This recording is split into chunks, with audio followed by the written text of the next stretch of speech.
Hello, everyone. I'm so glad to be here with you all. When I was around 15, 17 years of age, I thought the only way to succeed is I check every tick box. So every box, keep ticking, keep ticking. Every box that the society gave me. Little did I know that leave aside the boxes, my entire life would turn around. And I feel now, when I'm looking at all of this, it's only pertinent that we are bringing in kintsugi. Very thoughtful, relevant, I feel, and interesting. Yeah, Japanese tradition, a lot of us have spoken about it. Repairing a piece of pottery, a broken piece of pottery, by filling the cracks with gold, silver, or platinum lacquer. And the philosophy, broken is not equal to worthless. Rather, those cracks filled with gold actually add to the history, to the beauty, to the legacy of that piece of pottery. Isn't it amazing? And it makes that piece of pottery even more valuable. Now, what if I tell you the same holds true for us? Let's see how. Let me give you a perspective here, and you will be able to relate with this. I'm sure you've all gone through or experienced the pressure to be perfect. I've got to score that grade, exam pressure, performance pressure, social media. How many friends do I have? How do I look? Right? Comparisons, expectations from everybody, the pressure to be perfect. I'm also sure at some point you may have hidden a mistake of yours because you were scared. What will people think about me? Yeah, happened? Can I tell you why do we put up this facade? Why do we try and hide? Why do we live with all this pressure? Because we are living in a world that tells us you have to hide your cracks. You cannot shine them. Be flawless. You've got to be there. And you know what? I've been there too. I've experienced it myself. Throughout my school, I was playing up the game to be a very sincere, a very hardworking student. And I thought that's the image I want to build up. I was really concerned about what my teachers thought about me, what my friends had to say for me. I've got to be the best. That's all that I was striving for. And you know what? I kind of succeeded also. Nothing wrong with it, nothing bad. That's all great stuff, yeah? That's what you must be wondering. But amidst all of this, all the exposure that I received, all the laurels, all the accolades, Aastha went missing somewhere. Aastha was gone. Because I got into fulfilling the expectations of everybody around. My parents, my teachers, my own expectations of myself. Yeah. And I kind of trained myself really well around the do's and don'ts of the life. I got to do this.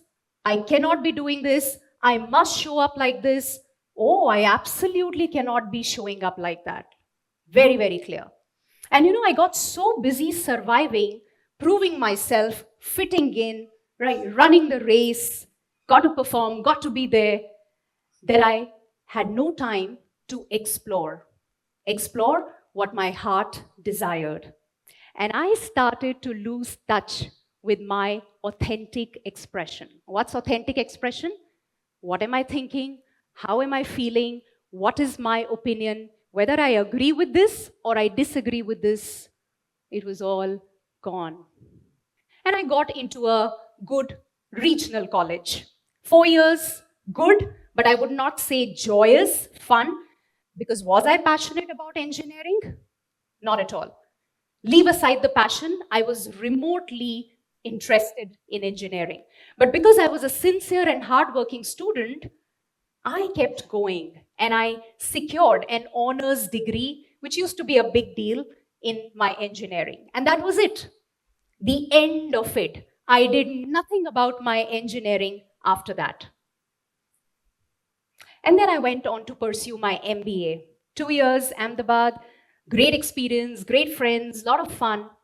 Remember, the cracks were still there, open, unhealed. And then I got into the corporate. Well, that's the game I was playing. I wanted to be there, hence, I was playing. 10 years across the cities of Dubai, Mumbai, Jaipur, different industries, different sectors, growing up the ladder. Well, that's where I was supposed to be. That was success, wasn't it? That's what I felt. But very soon, I started to feel the disconnect. I started to feel I don't belong here. Hello? I don't belong here? Like, all the drill, all this drama was for me to reach the corporate, was for me to reach the top. And now I'm saying I don't belong here? Shut up, Aastha. Just keep going. And so I did. I kept going, I kept doing it, and I kept pushing myself to perform. Was it my best performance? Certainly no.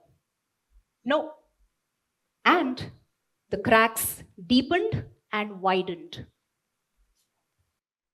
I was running away. It was me. I was not willing to look into the mirror and own my truth. I was just running and running and running. That's it. Well, the time came, that inauthenticity overpowered me. I felt very, very powerless. You're not owning it up, you're not being who you are, meant to be powerless.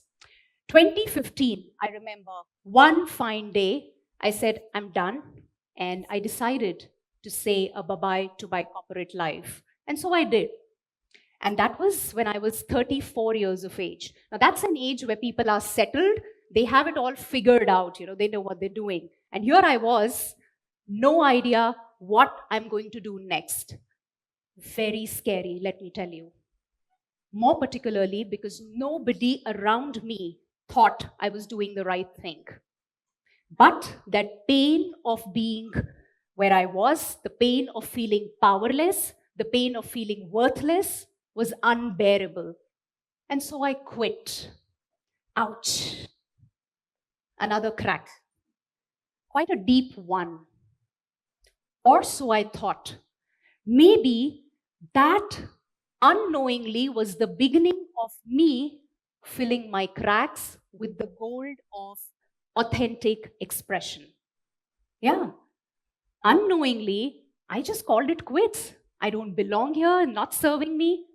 Let me just go. My first exposure with authentic expression. Yeah. I felt like a free bird. Only I didn't know where to fly. Well, as the universe had it, things turned around and I got into anchoring. Well, it was my passion. I'd been on stage. I started anchoring live events. I started anchoring media events. I was on stage. I was loving it. And then I glided into the coaching world, life coaching. But you know what? Everything that I started to do then became about me expressing myself more and more. I got back to my Kathak dancing. I'd been a very passionate Kathak dancer. 14 years back, I had left it, got back to it. It was an expression of my soul. Yeah. I anchor corporate events, conferences. Yeah. I do a lot of moderation for talk shows. My way of expressing. I'm a speaker, a podcaster, helps me explore and express my voice. And I wrote my first book, Survive or Thrive, and became Amazon #1 bestseller author. Happiness coaching, that's where I belong.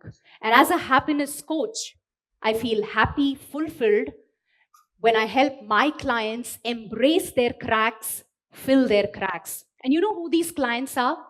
Business leaders who at some point were sitting exactly where you are today.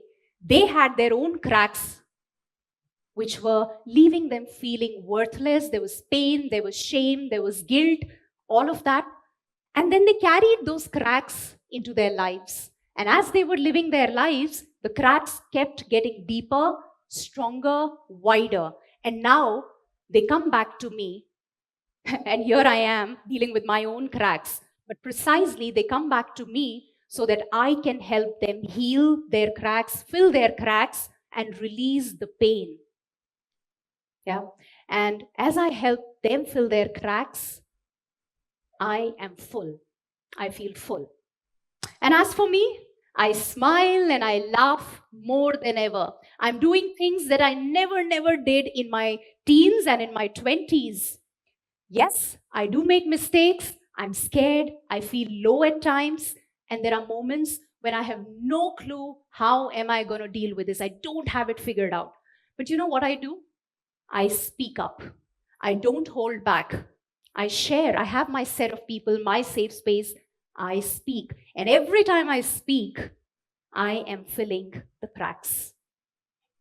I am filling my cracks.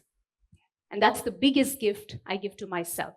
So through this journey of life up until now, there are three big lessons, or I call them three golden lines, since we're talking kintsugi, that I'd like to share with you. The very first one, do not hide your cracks. Cracks are inevitable. If you are living life, cracks will happen. Because when you're living life, there'll be mistakes that you will make. There will be choices that will not turn out to be the best choices. So cracks will happen. But what you do with those cracks is going to make all the difference, I can promise you. Number two, repairing takes courage. Indeed, because repairing requires you to face your guilt, to face your shame, to actually stand out there in front of the world and say, hey, this is who I am, to own it up. I know it's scary. It was for me. Takes a lot. But I can promise you that's where the power is. It makes you rock solid. And that honesty will actually help you build trust. First with your own self, I trust myself, and then with everybody else there. How can you do this? Again, your school, classroom context, admit your mistake. Do not hold back, do not hide, just admit it, right? And then just go out there, express how you're feeling to your teachers, your friends, everybody. And the third one, which is your cracks make you unique. I can promise you, no two kintsugi repaired bowls look alike, and no two authentic voices sound alike. Had it not been for my cracks, I won't be here standing and talking to you. So whether it's your heartbreak, whether it's the grades that you've not gotten, failure in an exam, rejection from a sports team selection, or any of it, trust me, that is what defines you. That is what shapes you. So don't run away from it. Embrace it. That is going to make you unique. Remember, authentic expression is the gold that repairs us. Express yourself freely. That's what's going to make your life joyous. Thank you.